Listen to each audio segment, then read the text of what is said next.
છે, ગામ પણ છે, સ્કૂલ પણ છે, એના સિવાય કોઈ બીજી વસ્તુ છે જ નહીં. અહીંના બાળકોને ભણવાની તકલીફ પડે છે. 5મું ધોરણ અહીંયા પાસ થાય છે, પછી આગળ જવા માટે પરોસડા કે નાકા જાય છે, એ પણ હાલત કફોડી છે. ચોમાસામાં એક નાનું એવું આ લોકોએ પુલિયું બનાવ્યું છે, પણ તો એ વિપરીત અસર કરશે, એનાથી તો લપસી જવાય છે અને તણાઈ જવાનો ભય રહે છે. હું છેલ્લા 2 વર્ષથી અહીંયા શિક્ષક તરીકે નોકરી કરું છું.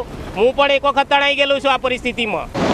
અમે આ પુલ છે પણ શું કહે પુલ ઉપર જવું શું કરીને આ જીવ જોખમમાં મેલીની હદાયત સમ કઈ જવાનું પેલી કોઈ ઢોરો ઘર બધું ઢોરની ખોડ સમ કઈ નાલવું જાવું સમ કઈ કરિયાણું સમ કઈ લેવું.